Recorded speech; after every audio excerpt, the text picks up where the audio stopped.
চৈত্র শেষ, দোরগোড়ায় কড়া নাড়া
রক্তদানের মতো মহৎ কাজে সামিল হওয়ার আহ্বান জানান ক্লাবের সদস্য কাজী আজাহার ও সোহেল বাবু। জানান, রক্তের কোনো বিকল্প নেই, আমরা সবসময় আর্ত মানুষের পাশে ছিলাম এবং ভবিষ্যতেও থাকব। গ্রীষ্মের এই কঠিন সময়ে করুই গ্রামের মানুষের এই সামাজিক সচেতনতা নিঃসন্দেহে এক অনুপ্রেরণা। আমরা এই মুহূর্তে রয়েছি হুগলি জেলার অন্তর্গত তিরোল অঞ্চলের করুই গ্রামে। এখানে রয়েছি মহতি রক্তদান শিবির।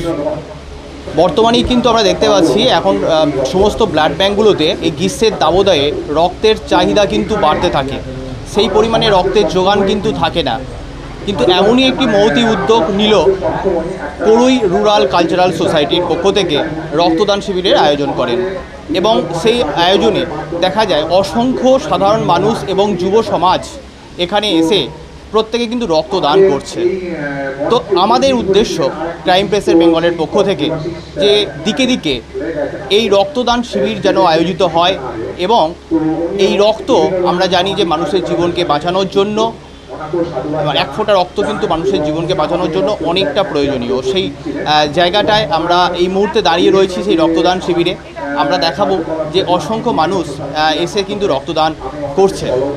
শুধু দুর্ঘটনাই নয়, বিভিন্ন ক্ষেত্রে আমরা এক ফোঁটা রক্তর জন্য কিন্তু হাহাকার করি, কিন্তু পাওয়া যায় না। কিন্তু সেই রক্তদানের শিবিরের মতো এত একটা সুন্দর প্রকল্প নিয়ে আমরাও কিন্তু এই ক্রাইম প্রেস বেঙ্গলের পক্ষ থেকে করুই কালচারাল রুরাল সোসাইটিকে সমর্থন জানাই এবং সাধুবাদ জানাই। শিবিরটা আমাদের চলছে। আমরা গত বছরে প্রায় 60 জনের মতো আমাদের ছিল। আমরা ওই সংখ্যাটার কাছাকাছি যাওয়ার চেষ্টা করব। এখনও পর্যন্ত চলছে, 30 করে পেরিয়ে গেছে। আমরা লক্ষ্যমাত্রা ছাড়িয়ে যাওয়ারও একটা আশা প্রকাশ করছি, দেখা যাক কী হয়। তো এই রক্তদানে কারা বেশি এগিয়ে আসছে? যুব সমাজ এবং মহিলাদের মধ্যে একটা আন্তরিকতা প্রচণ্ড লক্ষ্য করা যাচ্ছে। মহিলারাও এগিয়ে আসছেন, যুব সমাজ তো অবশ্যই, কারণ ইন্সপিরেশন তাদের কাছ থেকেও একটা পাচ্ছি, মহিলাদের কাছ থেকেও পাচ্ছি। সব মিলিয়ে এই যুব সমাজ এবং মহিলাদের মধ্যে একটা প্রভাব ভালো পড়েছে আমাদের, এবং এই ক্লাবটার মধ্যে যারা ইন্সপায়ার করতে পেরেছে এবং সমস্ত গ্রামবাসী এলাকার মানুষদের, এটা খুব একটা অভিনন্দনযোগ্য কাজ এবং এই ধারাবাহিকতাটা রক্ষা করেছে, এটাও একটা অভিনন্দনযোগ্য কাজ। রুরাল কালচারাল ক্লাব এবং মহিলা ব্রতচারী সংস্থার পক্ষ থেকে কি বলবেন? সাধারণ মানুষ কি রক্তদান শিবির থেকে কি বার্তা দেবেন? একটাই বার্তা দেব যে বর্তমানে সামাজিক ক্ষেত্রে আমরা যেটা দেখি, মানুষের মানবিক চেতনার অবক্ষয় হয়েছে। সেই মানবিক চেতনার যাতে স্ফুরণ ঘটে, সমাজে অঙ্গাঙ্গিভাবে থাকা, মানুষকে পারস্পরিক সহযোগিতা করা, এই দিকে এগিয়ে আসা খুব প্রয়োজন। আজ প্রতিবেশী বলুন, গ্রামে বলুন, শহরে বলুন, মানুষের আপদ বিপদে সহজে চট করে বেরোয় না। এই যে রক্তদান শিবির হচ্ছে, এর মাধ্যমে আমি একটাই বার্তা দিতে চাই যে পারস্পরিক সুসম্পর্কটা যেন বজায় থাকে। কতটা চাহিদা মিটবে বলে মনে করেন এই রক্তদান শিবির? দেখুন, এইভাবে তো বিভিন্ন জায়গায় ক্যাম্প হচ্ছে। একটা সময় হয়তো ক্রাইসিস দেখা যায়, কিন্তু সেটাকে ভরাট করা হয়। এইভাবে বিভিন্ন গ্রামে, বিভিন্ন প্রান্তে, বিভিন্ন সংস্থার মাধ্যমে, এই ক্যাম্পগুলোর মাধ্যমেই এটা করা হয়। তো সারা বছরই তো এই করুই রুরাল কালচারাল সোসাইটি সামাজিক বিভিন্ন কাজ করে থাকে। হ্যাঁ, এই মানে করুই রুরাল কালচারাল সোসাইটির একটা বড় ভালো লাগে আমাদের কাছে। আমরাও ডাকলে সব ক্ষেত্রে আসার চেষ্টা করি যে এরা সমাজের বিভিন্ন উন্নয়নমূলক কাজের সঙ্গে এরা অঙ্গাঙ্গিভাবে জড়িত। আমাদের এই রক্তদান শিবির এই বছর নিয়ে 9 বছরে পড়লো। আমরা প্রতি বছরই ঠিক গরমের সময়টাতে যখন হসপিটালে ব্লাড ব্যাংকের রক্তের সংকট হয়, ঠিক এই গরমের সময়টাতে আমরা রক্তদান শিবির করে থাকি। মূলত আমরা দুটি সংগঠনের পক্ষ থেকে প্রতি বছর করি, করুই রুরাল কালচারাল সোসাইটি এবং ভগিনী নিবেদিতা মহিলা ব্রতচারী মণ্ডলী যৌথ আয়োজনেই আমাদের এই অনুষ্ঠান হয়। আজকে এই বছর নিয়ে 9 বছরে পড়েছে। তো আপনারা তো বিভিন্ন সামাজিক কাজকর্মে নিযুক্ত থাকেন, তো সাধারণ মানুষকে কিভাবে পাশে থাকার জন্য বলবেন?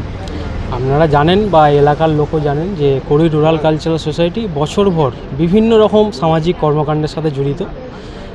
তাতে আমাদের যে মেন প্রোগ্রাম হয় 26শে জানুয়ারি বাৎসরিক প্রোগ্রাম, সেখানে আমাদের বস্ত্রদান শিবির থেকে শুরু করে ডাক্তারি যে সমস্ত বিনামূল্যে স্বাস্থ্য পরিষেবা সেটা দেওয়া হয়।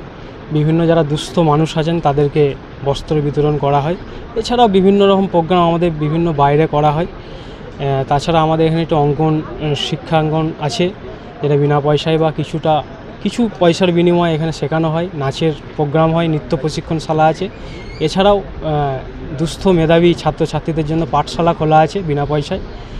তাছাড়া এবং আমরা কি পরিকল্পনা রয়েছে ভবিষ্যতে যে সমস্ত সামাজিক কর্মকাণ্ড আছে আরও তাদের বৃদ্ধি পরিসর আমরা করতে চাই, এবং এলাকার মানুষকে আমরা আহ্বান জানাচ্ছি বিভিন্ন প্রোগ্রামে আমাদের সাথে সহযোগিতা করার জন্য। যেভাবে আপনারা পাশে থাকেন সেভাবে আপনারা পাশে থাকবেন। আমরা আগামী দিনে আরও ভালো প্রোগ্রাম করব এই আশা রাখি।